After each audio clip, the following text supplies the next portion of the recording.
my beloved Boss Mike Cervera.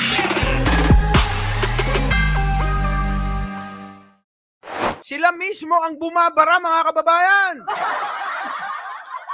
Sila mismo ay nagbabarahan. Ano ibig ko sabihin? Aaway sila, aaway dito, aaway doon, aaway si ganyan, aaway si ganyan. O, di ba? O, example. Ha? Mga basura yan, mga yan. Lahat sila. O, pasok. Ninyo, sobrang kapapanood ninyo kay Maharlika, nasanay na kayo sa ugaling walang ebidensya.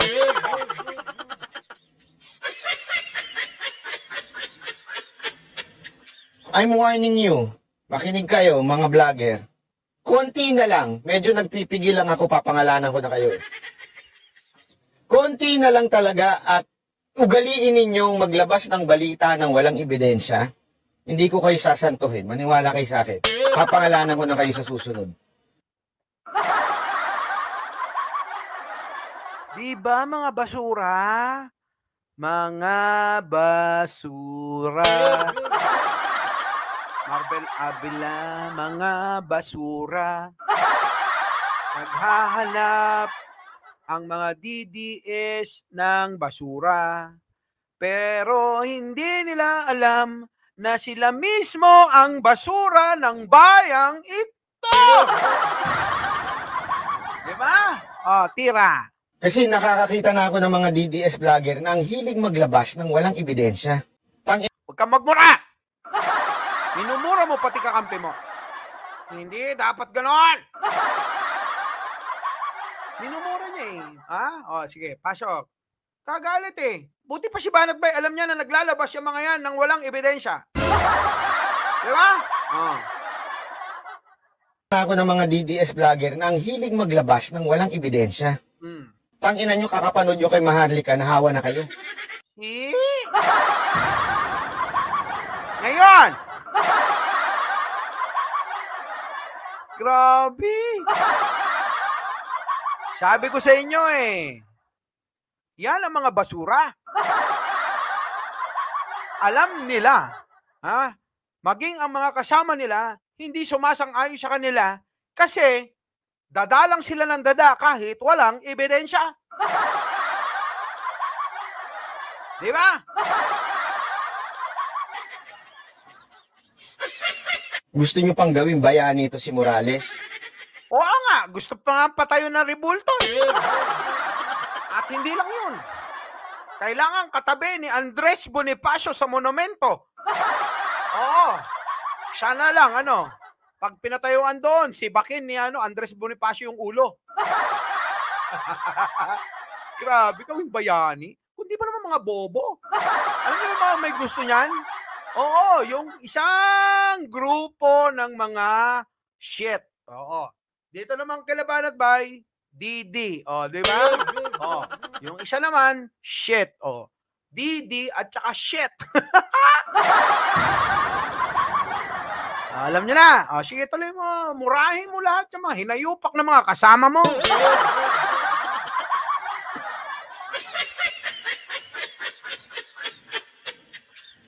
Huwag ganun. Maniwala kayo sa akin. Ako, nandito ako para basagin kayo. Yan! Basag kayo. Basag, basag, basag. Siyempre, di ba? Kailangan basagin mo. Pag hindi mo binasag, ang mangyayari yan, mas lalamang sa'yo si Maharlika. Kung yung ginagawa mo na yan, ituloy-tuloy mo lang. Oo, ituloy-tuloy mo lang. Basagin mo ng basagin si Maharlika at yung mga vlogger na naniniwala kay Maharlika. Malamang, malamang siya alamang. Oo, baka makaligtas ka sa mga kaso mo. Diba? Sige, tuloy natin. Hindi ako nandito for the views. Nandito ako para basagin kayo.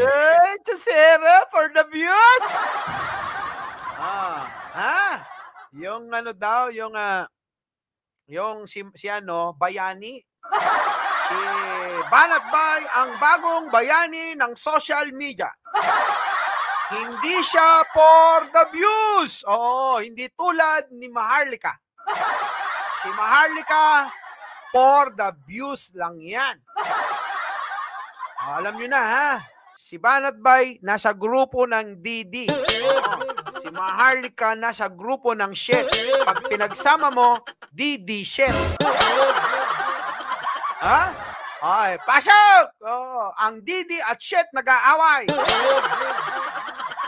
Huwag niyo akong punuin. Kasi, ang mali-mali eh. Ang mali. Ang tama. Yan na nga. Oo. Maniniwala na sana ako sa'yo eh.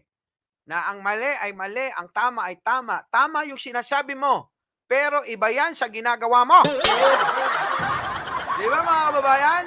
Iba yung sinasabi ni Banat Bay sa kanyang ginagawa. Panoorin natin. Sige, tama na yan. Bira mo kay Maharlika. Kawawa naman si Maharlika. Makukulong na nga.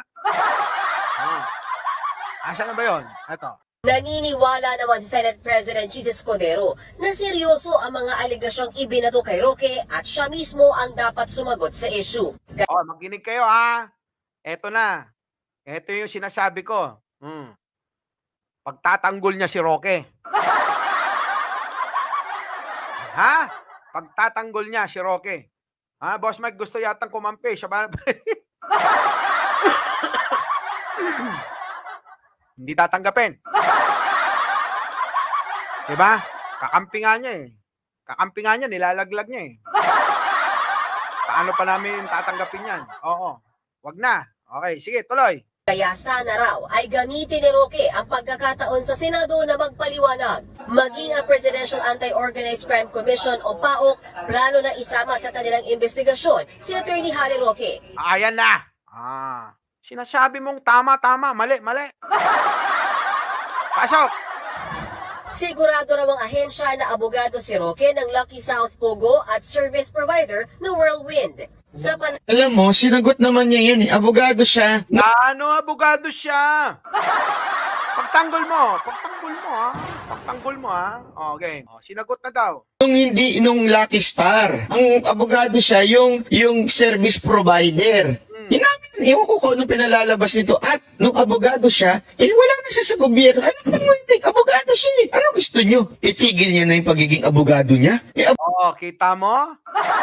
Ganyan, mga twiran niya mga yan. Ililiko nila yung totoong issue. Banat Bay naman. Sana sinabi mo. Kasi, naiwan lang yung mga dokumento doon sa, Pogo. Oo. Hindi naman niya sinasadya yun. Diba? Kasi yung, halatang-halata naman yung pagtatanggol mo kay Roque talaga eh. Ngayon, paano mo na ngayon ipagtatanggol? Si Roque, nandoon na nga, nahuli, mismo sa bahay niya. Panay, ang sinasabi niya, wala ako kinalaman dyan sa Pogo-Pogo. Wala! Diba? Mismong direktor na ng PAGCOR ang nagsabi. Ano sabi? Si Roque, ex-government official, ang naglalabi ng permit ng Pogo dyan sa Porac, Banat Bay. Ano yun? Hindi mo pa rin maintindihan, Kaya alam mo, yung sinasabi mong pagtama, mali, wala. Yun lang yung maririnig sa bunganga mo, ang natama. Pero sa gagawin mo, mali na.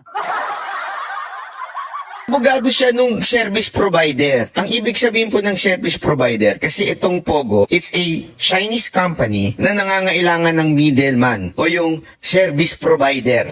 Nasabi mo na yung middleman. Diba? Si Roque ang naging middleman. Tulas ka na eh. Middleman talaga si Roque. Ng Pogo at ng PAGCOR, ang gobyerno. Pinipilit mo pa kasing pangatwiranan eh.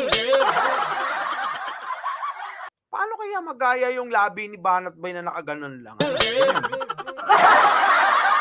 Pwede ba? Di ba, O pagkaganyan siguro yung labi talagang sinungaling eh. Okay, pasok. para magrenta, kumuha ng ganito. Kasi nga, sila yung Pilipino, sila yung may lisensya. Okay? Abogado siya nito, hindi ng pogo. Nilinaw niya yan. Oy, di ba nga? Tinatanggi niya na na hindi nga daw siya abogado. Ito naman si na nga mismo, di ba? Si Roque mismo na hindi daw yan na abogado. Abogado siya doon sa may-ari nung, nagpapaupa. Si Byron naman niloloko mo naman yung mga tao talaga. Ang sinabi at ang inamin ni Roque, siya ang abogado nung may-ari ng lupa na nagpapaupa. Hindi abogado ng pogo.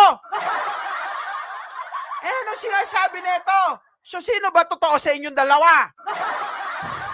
Si Roque na pinagtatanggol mo o ikaw na nagtatanggol? Ang kulit ni Banat ba mga kababayan? Ay, nako. Okay, sige, tuloy natin. Loko? Sige ulit. Na nangangailangan ng middleman. Wala na siya sa gobyerno. Alam mo, hindi. Abogado siya. Ano gusto nyo? Itigil niya na yung pagiging abogado niya? Abogado siya nung service provider. Ang ibig sabihin po ng service provider, kasi itong Pogo, it's a Chinese company na nangangailangan ng middleman o yung service provider para magrenta, kumuha ng ganito. Kasi nga, sila yung Pilipino, sila yung may lisensya. Okay? Kita nyo, mga kababayan? Kita nyo? Kasi alam nyo, mga kababayan, kailangan niya ipagtanggol si Roque sa pagkakataon na ito. Kahit nagalit siya, kahit ayaw niya kay Roque. Kailangan niyang ipagtanggol sa pagkakataon na ito na nasasangkot si Roque sa Pogo dahil ang dulo nito ay yung amo niyang si Digong. Nagets nyo na? Nagets nyo na ba? Kailangan niya ipagtanggol dyan. Kahit anong panira niya dyan kay Roque. Ngayon, kailangan niya itong ipagtanggol. Bakit? Pupunta sa dulo, ang dulo, si Digong. Gets nyo? Magagaling naman kayo Our beloved Boss Mike Severa.